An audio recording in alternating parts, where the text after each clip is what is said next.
जय हिंद दोस्तों, स्वागत है आपका नेशन एंड नैरेटिव में। आज भारत के लिए एक बहुत बड़ी और ऐतिहासिक विकास सामने आई है। एक ऐसी खबर जिसने रणनीतिक और रक्षा जगत में हलचल मचा दी है। पिछले कुछ समय से इस विषय पर कई आर्टिकल्स और रिपोर्ट सामने आ रही थी। शायद आपने इन्हें देखा भी होगा और अब वह खबर आधिकारिक रूप से सामने आ चुकी है।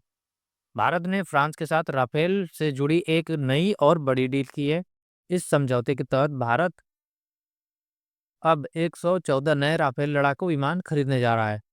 यह सिर्फ एक डील नहीं है, यह भारत की हवाई ताकत, रणनीतिक सोच और भविष्य की सुरक्षा को नई ऊंचाई देने वाला कदम है।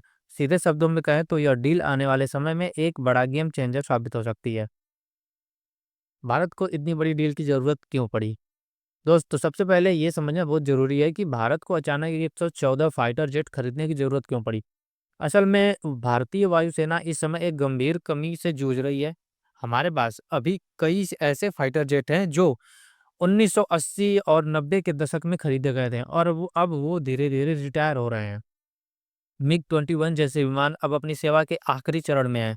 वायुसेना की स्वीकृत क्षमता लगभग 42 स्क्वाड्रन की है, लेकिन मौजूदा समय में हम 30-31 स्क्वाड्रन पर सिमट गए हैं। अब समस्या सिर्फ संख्या की नहीं है। भारत एक ऐसा देश है जिसे एक तरफ चीन और दूसरी तरफ पाकिस्तान, यानी एक साथ टू फ्रंट थ्रेट का सामना करना पड़ता है।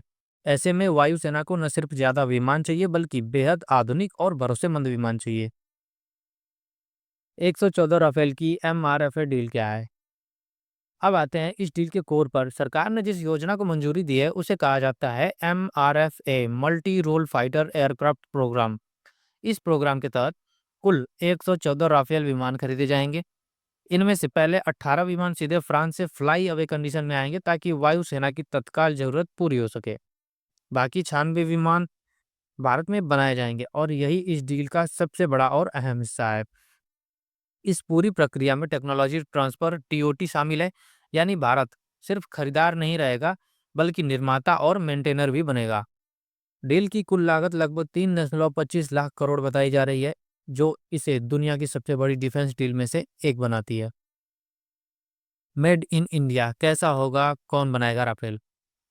अब सवाल उठता है, भारत में राफेल बनाएगा कौन? फ्रांस की कंपनी भारत में एक मजबूत लोकल पार्टनर के साथ काम करना चाहती है। इस रेस में DRL, Dassault, Reliance Aerospace Limited, Nagpur, Tata advance system और हाल हिंदुस्तान एरोनॉटिक्स लिमिटेड, तीनों बड़े नाम शामिल हैं। सरकार का साफ लक्ष्य है भारत को सिर्फ असेंबली लाइन नहीं बल्कि ग्लोबल एरोस्पेस सप्लाई चेन का हिस्सा बनाना है। मतलब आने वाले समय में भारत में बने राफेल के पार्ट्स दुनिया के दूसरे देशों में भी एक्सपोर्ट हो सकते हैं।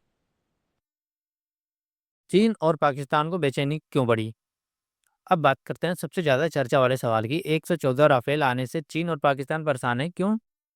क्योंकि इसका सीधा मतलब है भारत को करीब 8 नई फाइटर स्क्वाड्रन मिलना।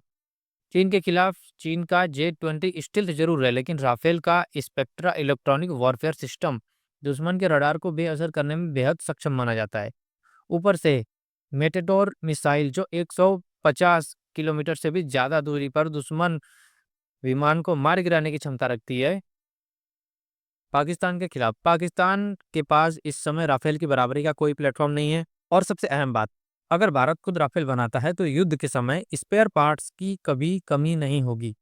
भारत अपनी अस्त्र जैसी स्वदेशी मिसाइलों भी राफेल में इंटीग्रेट कर सकता है। भारत के लिए यह डील गेम चेंजर क्यों है? इस डील के 3 बड़े फायदे हैं। Number 1, technology. Engine technology.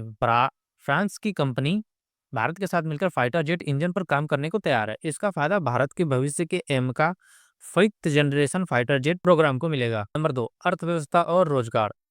3.25 lakh crore निवेश, हजारों डायरेक्ट जॉब्स, एमएसएमई सेक्टर को बढ़ावा, high tech manufacturing ecosystem. Number 3, आत्मनिर्भरता। अब छोटी मरम्मत के लिए विदेश की ओर देखने की मजबूरी नहीं होगी। भारत अपने विमानों को पूरा लाइफ साइकिल्स खुद संभाल सकेगा। कंक्लूजन, भारत की बदलती रणनीति। दोस्तों, 114 राफेल की यह डील सिर्फ विमानों की खरीद नहीं है, यह एक स्पष्ट संदेश है कि भारत अब रक्षा के क्षेत्र में सिर्फ आयात नहीं करना चाहता है। हम हथियार नहीं, भविष्य की सुरक्षा खरीद रहे हैं। अब सवाल आपसे है, क्या भारत को राफेल के साथ अपने 5th जनरेशन फाइटर जेट पर और तेजी से काम करना चाहिए या नहीं? अपनी राय कमेंट बॉक्स में जरूर लिखिए और अगर वीडियो पसंद आई हो तो वीडियो को शेयर करें, लाइक करें, चैनल को सब्सक्राइब करें। जय हिंद, वंदे मातरम।